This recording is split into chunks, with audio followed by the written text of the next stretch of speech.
right now in 2025, I've actually noticed a huge shift just in the first few months of people are actually craving more of that like authentic and all like those videos that aren't so perfectly curated, right? That have all the Right. flying images and the, funny, fun text and everything, because people just want to know you. People just want to know who you are as a human and not so much like the perfect curated, person, because that's most of us aren't like that normally. And so Right. they want to get to know you. And if you're stumbling through a video and it's like, and like, it's okay.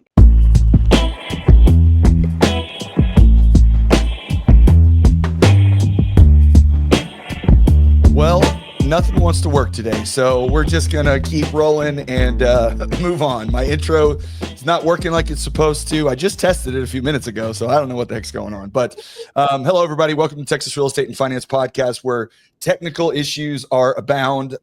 Dealing with all kinds of fun stuff these days.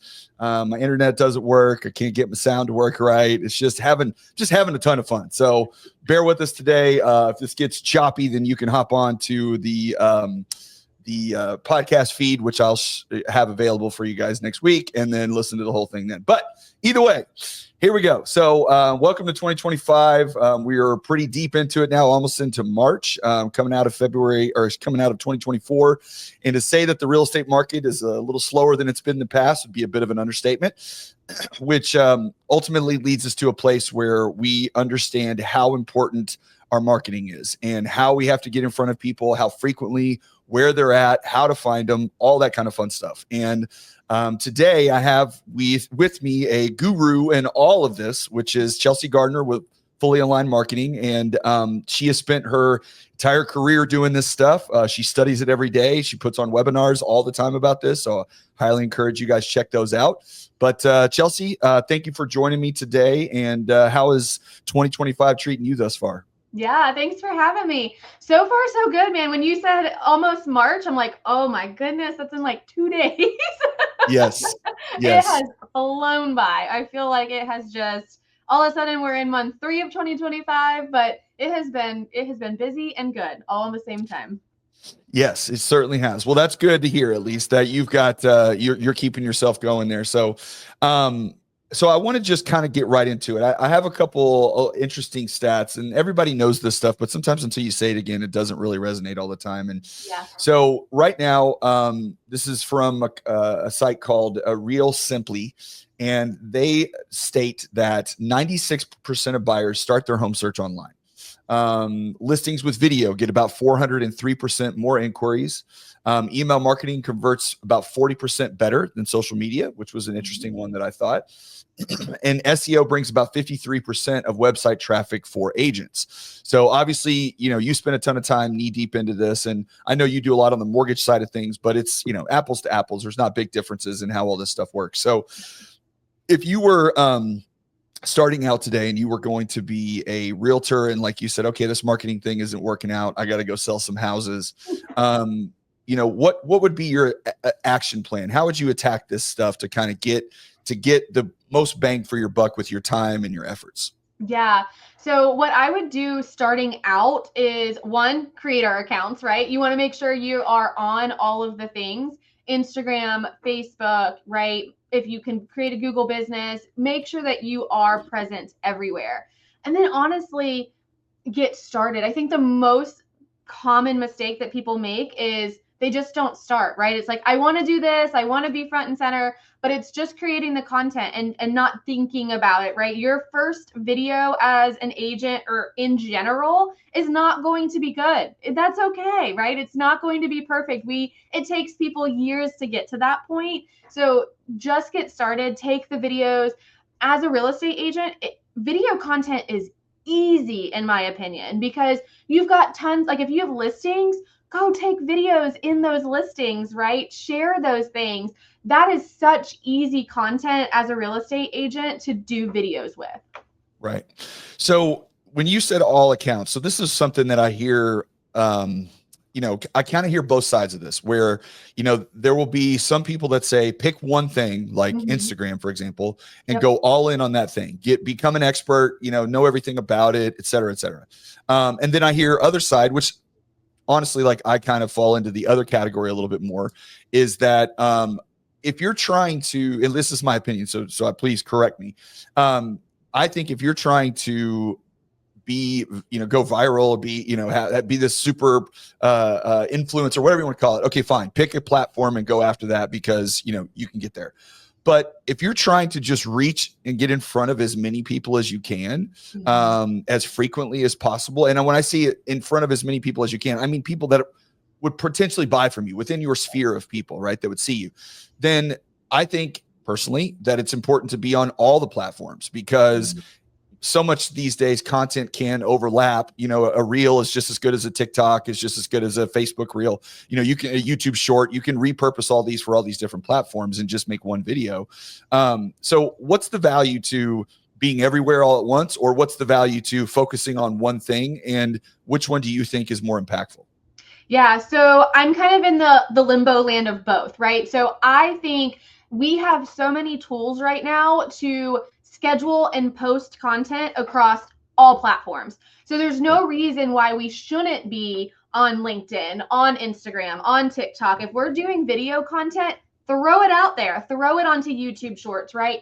But I also know of the overwhelm of really kind of focusing, and it's like all of a sudden you're like bing, bing, bing, right? So now it's get your content out there, but I still believe in like focusing on one to really dive into in the sense of engagement. So engage with your potential buyers, engage with your audience on one platform so that you're not like, I got to log into LinkedIn and TikTok and Google and Facebook, because that's overwhelming. But there's no reason why, if we're creating content, throw it out there, right? We want to be able to be in front of, because we don't know if our home buyer is looking on Facebook or on LinkedIn, right? So if we can throw it out there, by all means, but the engagement piece, I think, needs to happen on one platform. So you as a human do not get overwhelmed with all of the pieces.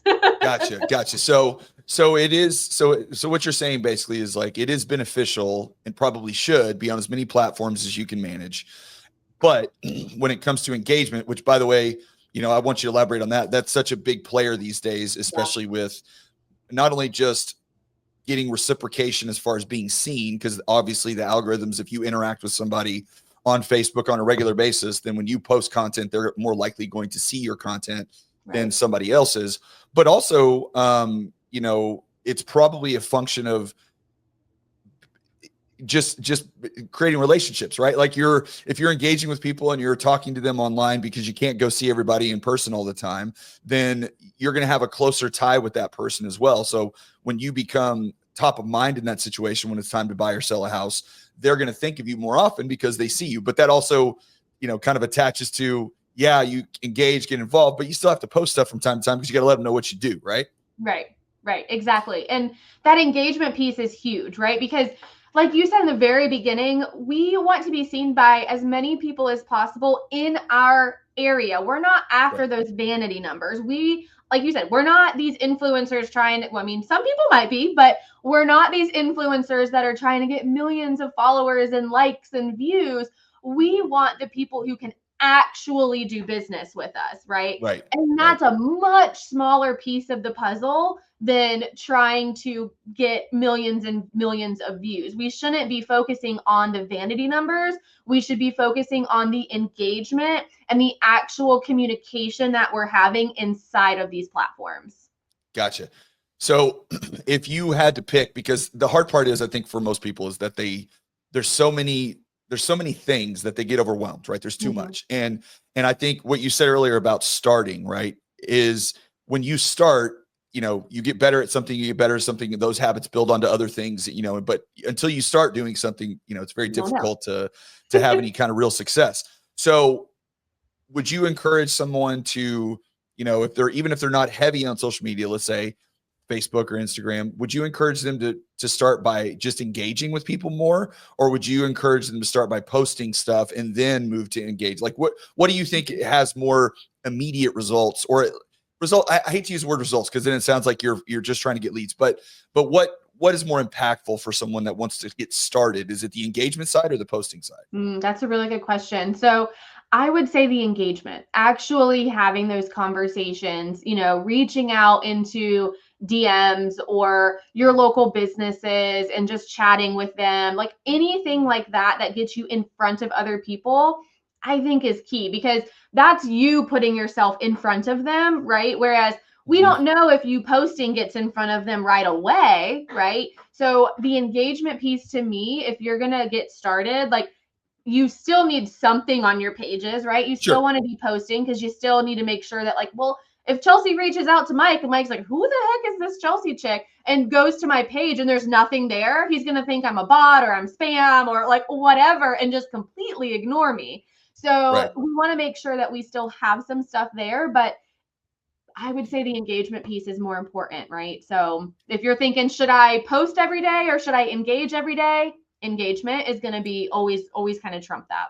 Right. Now, on the posting side of it, again, this goes back to you saying just start, and I know I did this a lot starting off, and I think other people do as well. But we get so wrapped up in we made a video, right? We spent time. Maybe we came up with a script, we came up with an idea, we wrote it down, we read it off, we made the video, whatever, right? We made it. But now we get into, well, I don't like the lighting here, or I don't like what I said. Oh, I messed up that word. I need to do it again. Or I need some B-roll. I need something to like cut away or whatever. Right. And you're trying to make the perfect video Mhm. instead of just posting it. And I think I know the answer to this, but I want you to kind of explain why this is valuable. But the idea of consistency in posting, like just post and do it on a regular basis. Mix it up a little bit, maybe what you're doing out there. It's not like call me today to buy or sell your house, but ultimately like get stuff out there as frequently as possible. Can you speak to the importance of that consistency piece?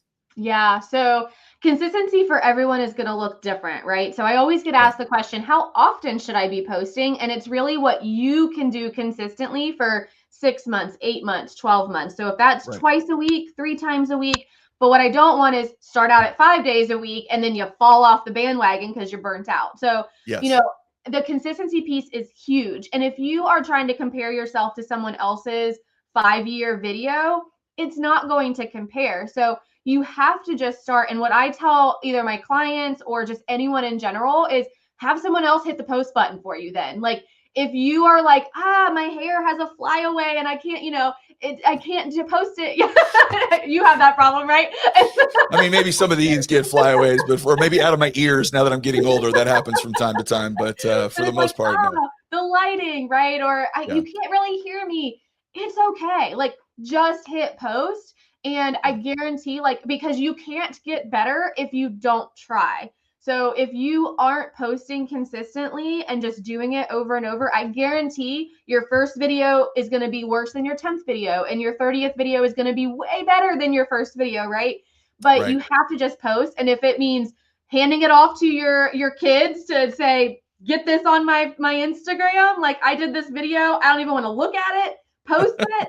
Then do that, right? Like hand it off to someone to post and just get it up there and going because that's the first piece. And we're all humans and we all have to start somewhere. And right now in 2025, I've actually noticed a huge shift just in the first few months of people are actually craving more of that like authentic and all like those videos that aren't so perfectly curated, right? That have all the Right. flying images and the, funny, fun text and everything, because people just want to know you. People just want to know who you are as a human and not so much like the perfect curated, person, because that's most of us aren't like that normally. And so Right. they want to get to know you. And if you're stumbling through a video and it's like, and like, it's okay. It's okay. Like, it's okay. What would you suggest if someone is not really fired up about making videos? Because, again, Mhm. we all have our hangups and you can tell people all day long, video is important. It's the most important thing. They see you, they feel you, that, there, whatever. Or even, maybe it's not you, maybe it's, you're reposting some other video or whatever. But if someone's not into that piece, or they haven't gotten there yet, let's call it that way, right? We haven't quite gotten there to that point.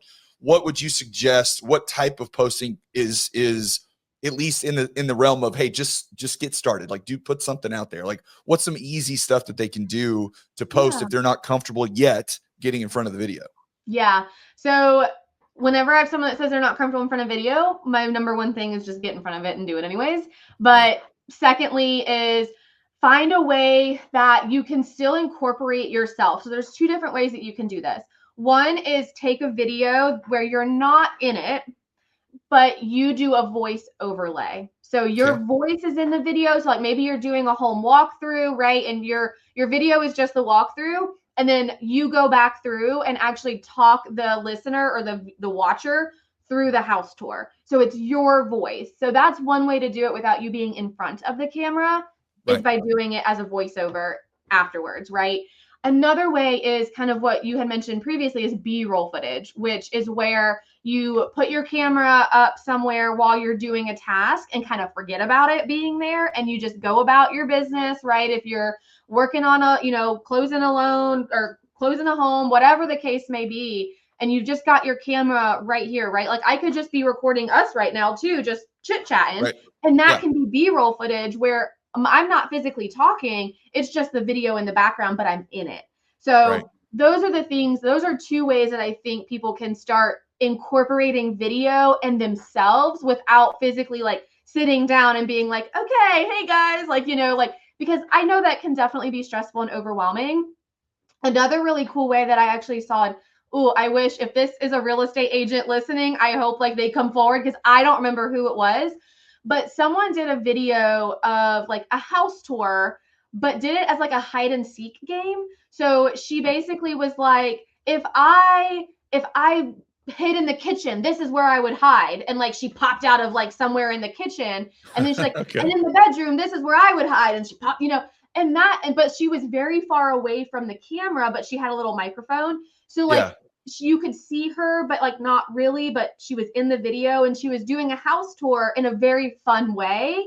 Yeah. And I think that was really, really cool too. So those are some like find ways that are going to make it fun. Like if you think you just have to get on camera and be like, so let me talk to you about, you don't find creative ways to do video content. That's not you just being a talking head.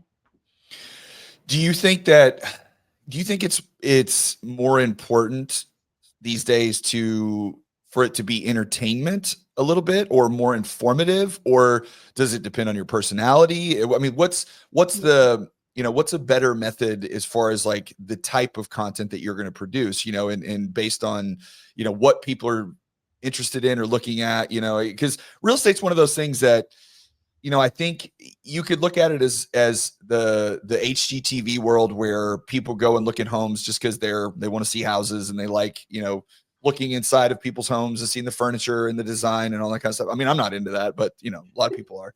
Yep. But otherwise, most of the time when it comes to real estate information or mortgage information or whatever, they're not really looking for it until they're looking for it, until it's time to make that decision that I'm trying to buy a house or I'm trying to do my mortgage or whatever. So, what do you think is the best type of content to start with? And is there a better way to do it? Just combine the two? Like, what are your thoughts on that? Yeah. So primarily the content that's going to convert is going to be humorous, educational, controversial. Like those are the ones that tend to get the most like, right? The kind of Right. the Get everybody bang for your fired up. buck. Yeah, Yeah. but you also got to look at your own personality. If you are Right. not a humorous person where you're cracking jokes all the time, but you're trying to do it in video, it's not probably going to convey very well. And then people, when they meet you in real life, are going to be like, oh, I thought you were like this jokester, right? And you're like, not. So you want to make Maybe sure that could be extra funny is because you're not funny and the because you're joke not is funny. like, I'm not funny and here's a joke that's terrible and deadpan and people are like, that's actually pretty funny. And you're like, oh, Right?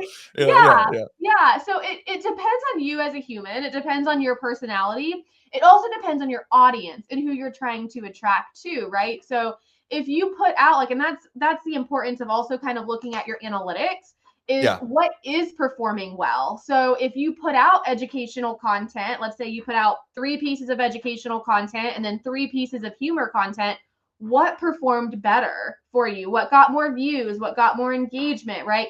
And see the difference in your audience and then start going in that direction in the sense of what's working for you and your following. Now, people that do it really well are both educational and humorous, right? So they can kind of incorporate all of it into one. And so that if you can nail that, that's fantastic. But that's difficult to do. So, kind of erring on the side of who you are as a human. So I want to switch gears for just a second, because I do like to get some of that, important nuts and bolts stuff right out of the gate, just to help people understand, how what stuff works. But I want to talk a little bit about you. So been in this for a little while. Kind of give us a little bit of background of kind of how you got into this. Tell us a little bit about your company, what you guys do. I believe I say recently, but it's been a minute. You had a baby within the near future, or recent past, I should say. So I'm curious to how that life's adjusted all your work and how you've kind of kept up with that. But give a little bit of your background, kind of how you got to this place and where you spend most of your time with your company. Yeah. So, God, I've been in marketing for 15 years now. I started in the healthcare sectors, urgent care, dermatology, dental, got into mortgage and working for a company in the mortgage sector. Phenomenal. And it has always been my dream to go out on my own as my own marketing agency. And so 4 years ago tomorrow, actually, 4 years ago tomorrow, I kind of dove headfirst into my agency, and we're now a 3-person team, and we are growing and rolling. And so we do, the done for you social media management, paid advertising, coaching, all of that kind of stuff. And yeah, it's been a whirlwind. I had my son. He is now 2.5, actually. Okay, yeah. So it's been a minute. Yeah. So I found out. No, so it'll be 3 years tomorrow that I fully dove in full time into my company, because it was the day I found out I was pregnant. Oh, that it was my last day in corporate life. Yeah. So a little bit of a whirlwind, but it's been phenomenal. And so it's managing, being a full-time mom and a full-time business owner has had its challenges, but has been fantastic. We've been able to manage and juggle, and my parents have been phenomenal with coming and watching Aiden throughout the day. So yeah. How is it? What is your experience because this is your first child, right? Mm-hmm. Yeah. Okay. So how's it compared to what you thought it was going to be? It's probably much different. My life looks a little different because my son, if you're not aware, has a rare brain condition called lissencephaly. So I'm a special needs mama. We've got 7 therapies a week that we go to: PT, OT, speech, vision, horseback riding. So we are definitely very busy, and so definitely much different than your typical what I thought when I was getting pregnant. I would not trade it for the world. He is just an unbelievable child and so strong. But definitely different. We actually started a nonprofit organization in his name called the Aiden Jared Foundation to help other special needs families here in the state of Florida with care and things that they may need. So we started that about 2 years ago now. Like we had just got diagnosed, and we started the organization. So it's been, a blessing. So.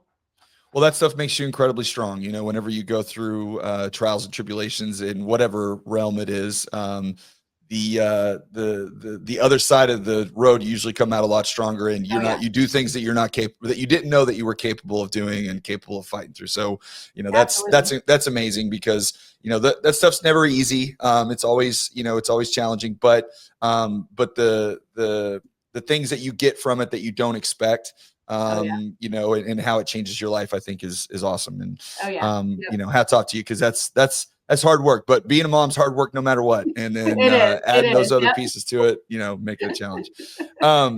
So, I think these days that when it always obviously gets tougher when the market contracts and there's not as many transactions happening, where, people will tend to pull back on expenses, right? I don't want to spend money on this. I don't want to spend money on that.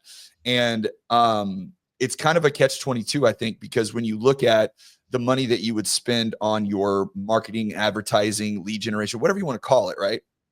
Well, let's take this. Here's a good example. So you can go to Zillow and you can pay $1,500 a month right? Or it's $800 or whatever it is. I think they still do this, but if they don't in the past, and you're going to get leads, right? As an agent or even a lender, sometimes you get these leads come in your email, you call, you email, whatever. And there are some people that are really, really good at working those leads, right? Mm-hmm. But the vast majority of people are not. And the vast majority of those leads that you're getting are not, they're not, converting because they don't know you. There's the no like and trust factor, right? And they don't have that with you because they're just somebody that put their information on the internet and you're just somebody that called them, right? Yep. And more often than not, that's kind of annoying.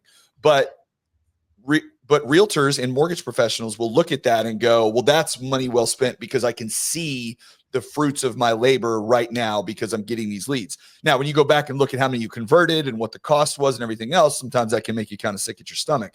Sure. So why do you think there's a disconnect between that, right, and willingness to spend money on that versus willingness to spend money on, somebody that's going to put together a fully functional marketing campaign for you and help you like turnkey walk through the door to do it at the same or even sometimes less than that cost? That not only are you going to be marketing to as many people as you can, but to people that know, like, and trust you already, right? And so those leads that you get, they may not be as plentiful, but they're certainly more impactful. So when you deal with your clients, why do you think that disconnect exists sometimes where it's a challenge for the average loan officer or realtor to want to go hire an agency because they just have a different mentality with it? Yeah, no, and that's a really great question. And I get it very frequently because when it comes to like social media marketing and what I do, right, there isn't a way for me to say, here's your ROI, right? Here's what you're getting out of it. It is nearly impossible for me to do that.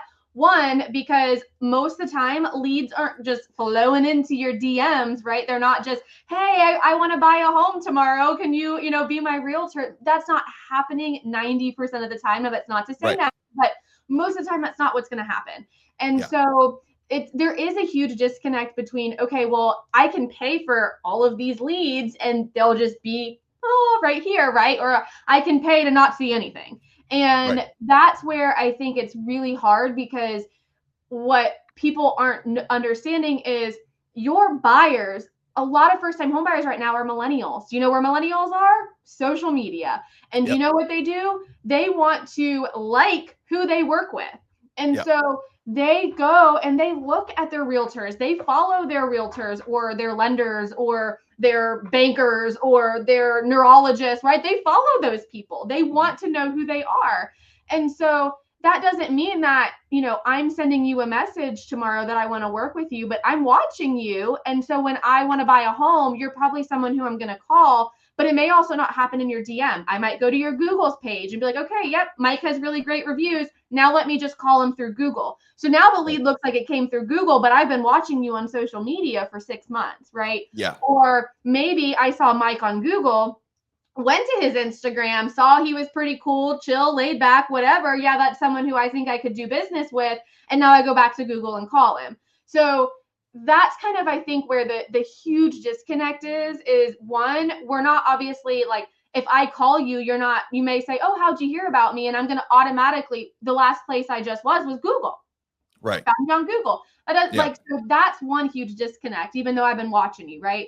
The second one is the fact that we just want to be seen in front of these individuals. So when we are talking in our community, when we are out and networking, you want people to say, I see you everywhere. Well, how are they seeing you everywhere? They're seeing you everywhere because you are influencing your area by being visible online. So that's a direct impact, even if it's not coming in directly through social media. And I think that's the hardest part because a lot of people ask, Chels, if I pay you, what am I getting? And I'm like, you're getting a whole social media package, but I can't guarantee or tell you you're going to get 5 leads or you're going to get 7 DMs. Like that's just not the case. And I think that's where a huge disconnect comes from is, well, how do I know it's working? And to be honest, you kind of don't unless you're getting direct leads from there. You're asking in the follow-up and like, oh, well, have you seen my social media? Do you follow me? Like, there's a lot on the back end that I can't control, like your processes and all of that stuff. I don't know that.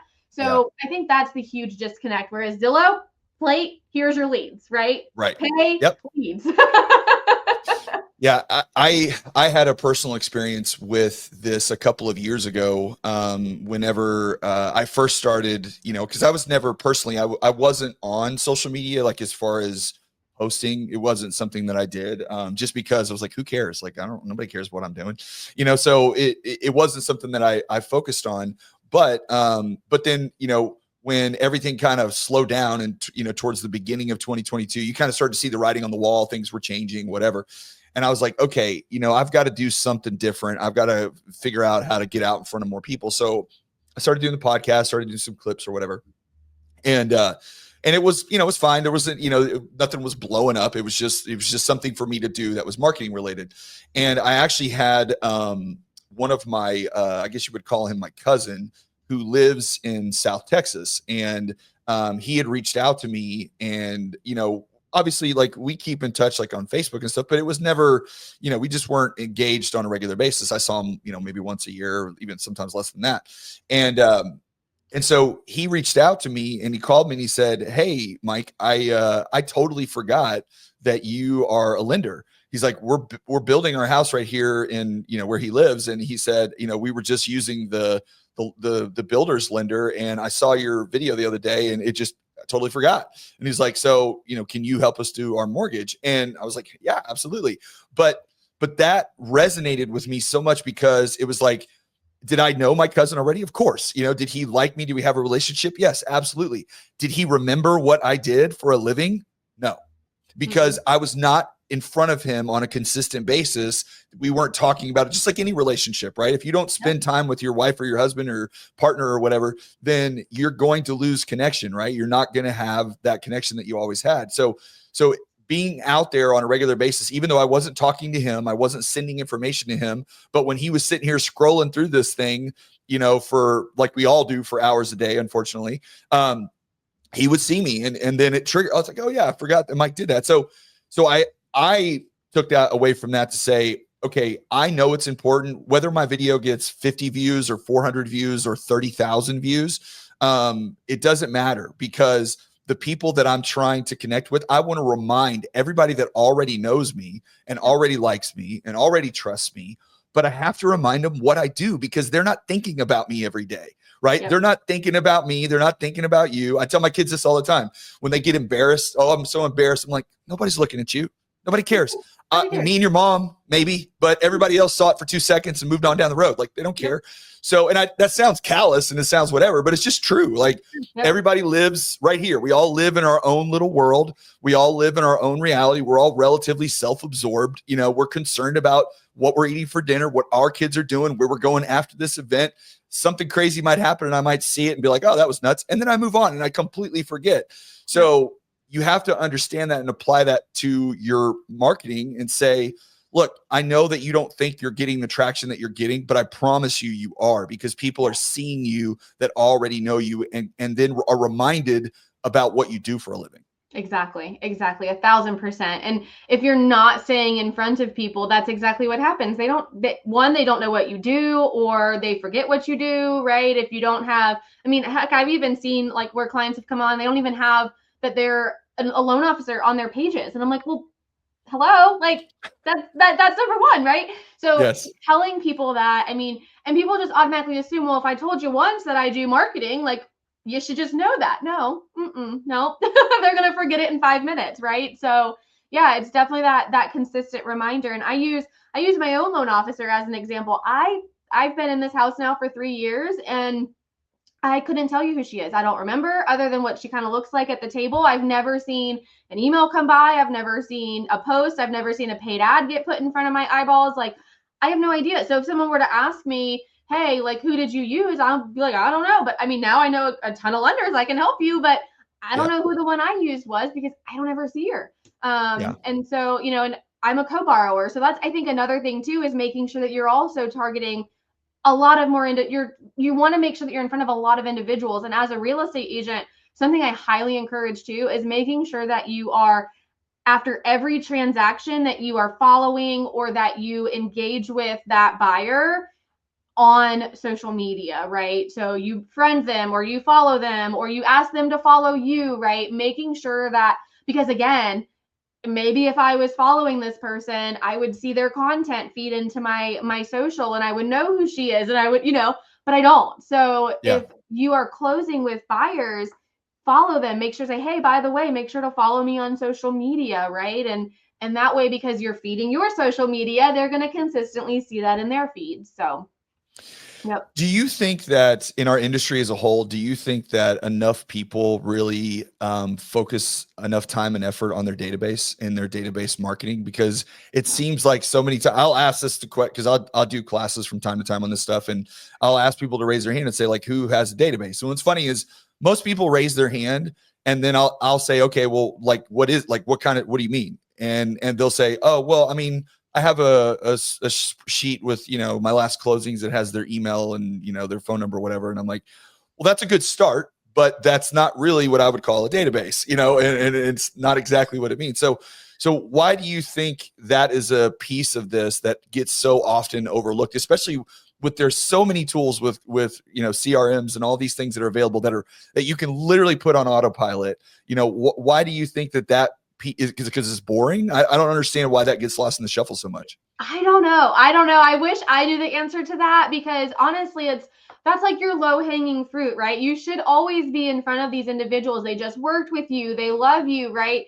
And then I get so many times where it's like, I need more Google reviews. Well, are you asking every transaction? Well, no. Okay, well, hello. Like, I don't know. I don't know that piece of the puzzle. And I wish I did, because I feel like if you are not maximizing your ability to be in front of even more people with the people that you already have done business with, if Yeah. you aren't actively engaging with them, right? You should be sending, even if it's quarterly newsletters to those past buyers, right? Just to, again, stay top of mind, stay in front of them, say, hey, it's springtime. Here's some spring cleaning tips. And did you know that you can, use a cucumber 6 different ways to clean a mirror, right? Like Right. those types of things, like just to get your name into their inbox on a consistent basis. And again, they're past clients, so you don't need to be there every week, but you need to be there, every so often. You don't know when they're going to have someone that they know going to buy a house and 2 years from now and don't remember who they worked with, right?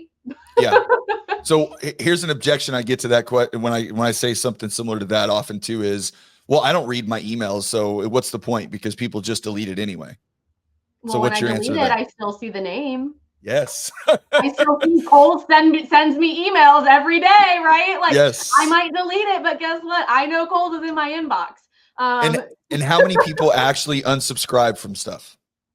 I mean, have you seen people's inboxes before? I saw someone's the other day. It They're was like crazy. 77,000 emails in there. I'm They're like, crazy. they don't delete, they just sit there. And Yes. they like, move out or do the ones, but like, I will be the first to tell you, like, my business solely comes from my email marketing. Yeah. Solely comes. I do not get business directly from social media.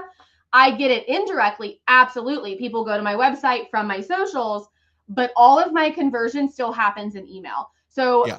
one of the biggest things, like one of my biggest frustrations, people are like, well, I don't send emails because I don't read my emails. It's like, well, to be honest with you, conversion, I mean, I think one of your stats in the beginning was with emails. Emails are still a huge converter for individuals. So to think that, like, and why not? If you've got their emails, you got their name, like, why not send it, right? Yeah. Why not? And like one of the things too that I always tell people when they first onboard with me, I'm like, I want you to pull your entire database. I don't care who it is, who it was, whatever. And I want you to email them asking them for a favor to follow you on social media. That simple. I want nothing else in that email other than to ask them to follow you on social media, right?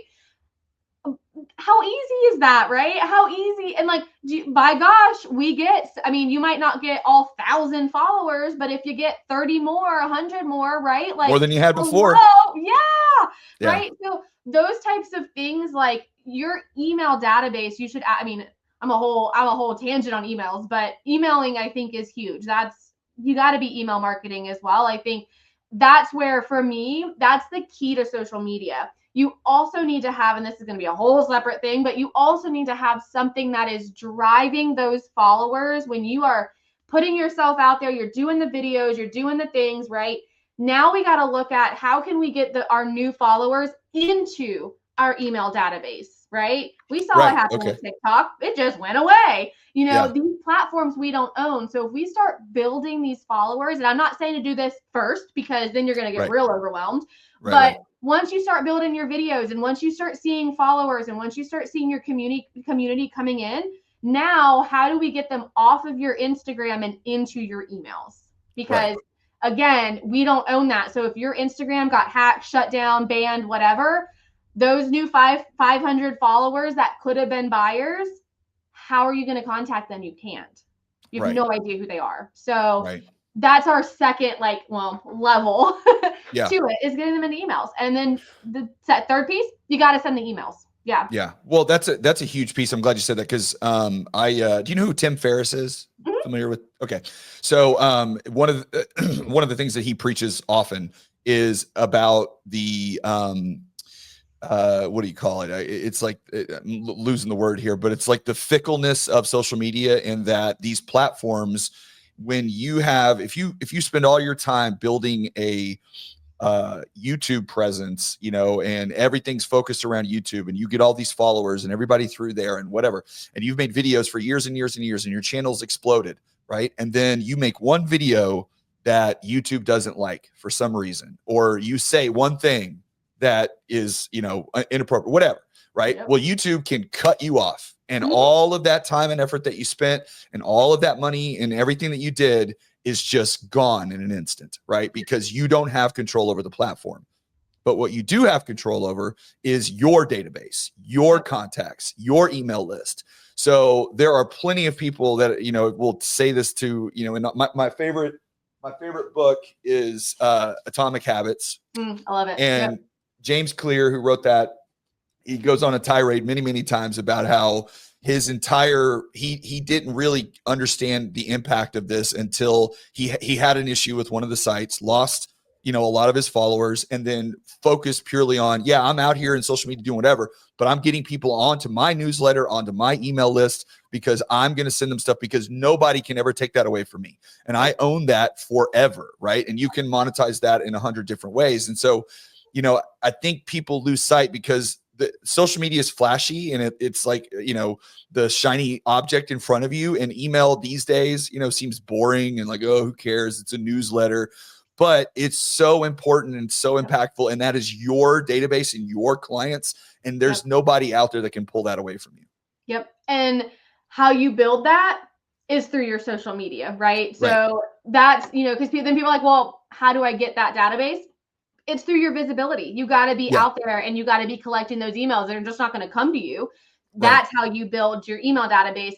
So you got to be present on social, but you also got to be sending out your emails and getting them into that bucket. Because like I said, for me, they come from my socials into my email, and all the conversions happen through email. So that's kind of how that funnel works. And you know, I wouldn't have the email database that I did without my social media, right? And I wouldn't have social media without the email data. Whatever, you know, you got to make sure that you're kind of playing those two, but knowing that if you put all of your eggs into Instagram, and Instagram decides tomorrow it doesn't want to be Instagram, what just happened, right? So that's where we got to start kind of looking to, and that's key, I think, is that's where you're going to build that database. So I want to shift gears a little bit too now, and get into something that you've been talking a lot about lately. I talk about it all the time. It's a tool that I use. It's my favorite thing in the world, probably to a bad degree, which is AI. And all of the software and all of the different tools out there that people can use. And I think it can seem a little overwhelming. I teach a class for realtors specifically about ChatGPT, but show them how to make reels, how to, you know, use prompts in order to generate this type of stuff.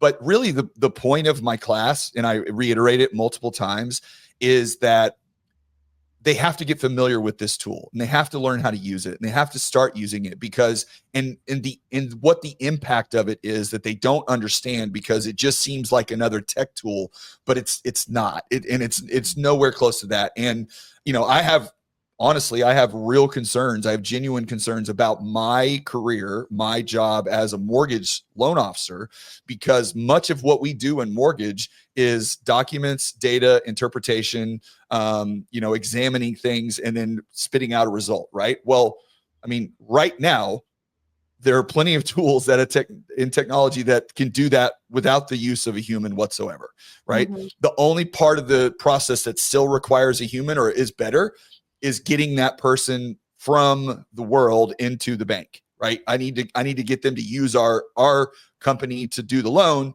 but everything that happens after that can absolutely be AI and automated. The only reason it's not is because we have a highly regulated industry, and until laws and laws get passed and agencies change over or whatever, then it'll take a time to get there. Which with the Elon and the Doge and all the stuff that's occurring in the government right now, it may not be that far off. But I want you to talk a little bit about how impactful it is. And I noticed, like, seeing some of your stuff that you've put out lately, you're starting to very much switch to helping people understand the importance of it. But from your point of view, why is it so important for people, agents, mortgage professionals, anybody that's out there, to get familiar with the tool and learn how to use it? Yeah, I think point blank, if you're not using it, you're going to get left behind at some point. Like just period. Because the people that are incorporating it, AI, there's great things about AI that I love, and then there's also things that I absolutely hate, right? But the things that I love is like the streamlining, the ease of being able to set different workflows up and things like that. And those that master that, guess what? Can get people into their like pipelines way faster. They can work with way more people. And so those that are not incorporating AI and those processes are going to get left behind because they can't keep up.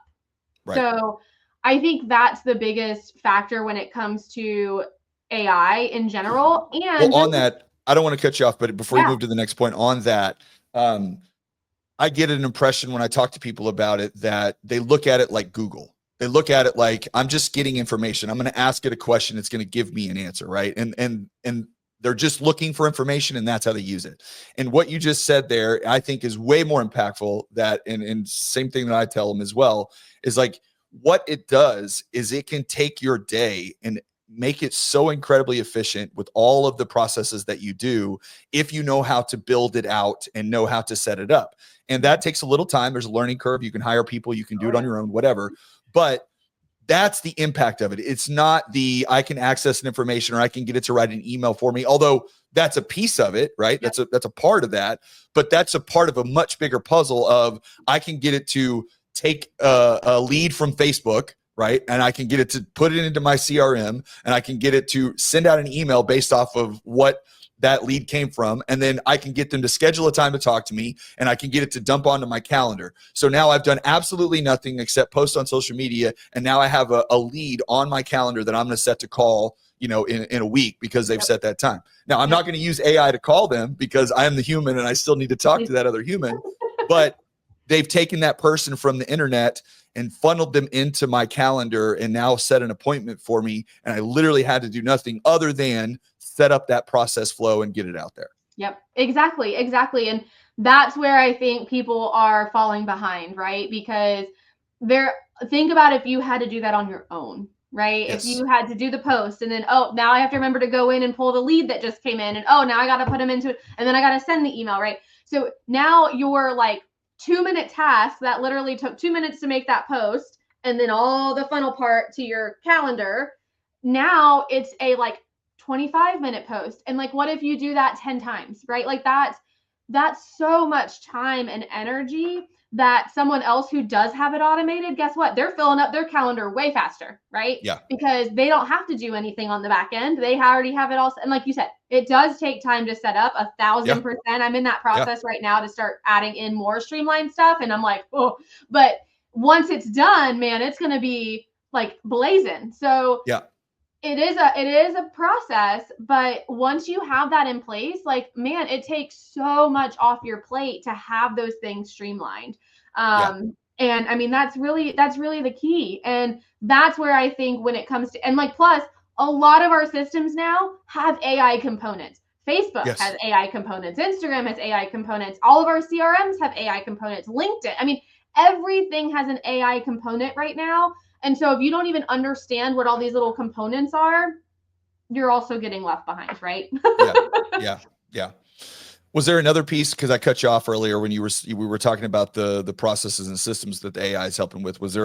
I think you were going to one other side of it too. I don't know if you forgot where your Oh brain was no, headed on that one. yeah, no, that's exactly what I was gonna say when like with all the pieces, all of the other Yeah. pieces also are having AI. One thing I will say though that I absolutely don't like about AI is if you're trying to pass off AI as you. I Right. absolutely cannot stand that. Yeah. Like you said, don't let AI make your calls. Don't, and like a lot of people are getting into video AI. That's personally not my thing. I don't like it. Yeah. So there's benefits to AI and there's not, but in the back end of streamlining, that's where you're going to see the most impact is understanding how to use AI to your benefit when it comes to your time management. I mean, how can I be a mom doing all the therapies, going to doctor's appointments, running a full-time agency without proper processes? I couldn't do Right. it. I would be in like tears right now on the floor, right? Right. So Yeah. you've got to have those processes set up in place, and that's how you're able to continue to manage your life. Yeah. Yeah. Well, and I think that the takeaway from some of this sometimes when realtors hear this, and even lenders too, we're lenders are a little bit less than realtors in this regard, but like I'll always ask people, I'll say, where do you get your business? Where does your business come from? And I will tell you that 90% of the realtors that I work with will tell me that they work, probably like 95. They work by referral. I get all I'm work by referral. I get referrals. And I said, okay, great. And so when we talk about advertising and marketing and whatever, they separate a little bit because they're like, well, I don't need that because I work off referral. Yep. And it's like, okay, I understand what you're saying, but you're missing the part where you can't work off referral if all the people that you know and that you spend time with and that you're around don't know that you need to be referred to, right? Like they if you're going to work off referral, you got to remind the people that you know what you do on a regular basis. And when you start putting all this stuff together and you talk about posting on social media and making videos and using AI and all this, people just get flooded and they're just like, I just can't. I can't. It's so much I can't do it. Yeah. And I know that you deal with that too. Where, when people tell you that, I just don't know how to do it. Like, how do you sell somebody? Okay, just because the answer is always just start. So where's the place to start, or how do they identify? Because maybe it's a little different for everybody. So how do they identify the place where it's like, just start here? What Yeah. is that? Yeah, and that's tough. So the biggest thing that I recommend is one, there's a lot of AI platforms out there now, right? There's ChatGPT, there's Bard, I don't even know all the names. One thing that I recommend is picking one platform and learning it and understanding it. What I find a lot of times is people try to get into like 5 different AI systems. And I'm like, if you don't know AI, you're going to get really overwhelmed. So don't Yeah. go and try and, learn 7 different AI tools. Pick one and stick to it, right? I'm a master in Chat GPT because I've been on it since the first day it launched. Yeah. I haven't even ventured into other AI systems because that's what I know. So when you can kind of narrow in that, the second thing, and then like, it's like, okay, now I've got Chat GPT. Now what do I do? Well, now you figure out what are you doing in your business that is repeatable? What are you Right. continuously doing that could be streamlined? What is some email marketing, right? Like you said, you get a lead, then what happens, right? So what is that process that can then get streamlined? Pick one process and figure out how to build it inside of AI or a streamlined system. And that's where I would start. So like, don't pick, oh, I need all 7 of these. No, pick one streamlined thing that you could work on and get that figured out first. Because if you're like, I need 7 things done, you're not going to do any of them. So start Right. with one, figure out what you're doing that can be done, and then figure out how to do it inside of the system that you're using. So before we wrap up here, I want you to just kind of give a breakdown of what you guys do for your company, like what you guys offer to your clients, and different facets of it. If you want to give some rough pricing, I know it always varies just depending on the client. But what do you guys do? What do you offer? And then generally speaking, like where does the cost lie? Yeah. So we are with Fully Aligned Marketing, and basically we handle social media for clients. So we're a done for you marketing agency. We do paid ads. So uploading custom audience lists or targeting a specific area, right, through Facebook and Instagram. So running those paid ads.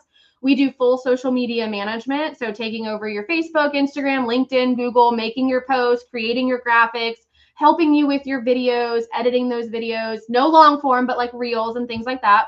We also do, we have a full suite of marketing where we do email marketing and blogging. So that's kind of the full spectrum of, okay, let's do social media and then get them into your email funnels and campaigns. So we kind of do a little bit of everything when it comes to that. And then I also do one-on-one coaching.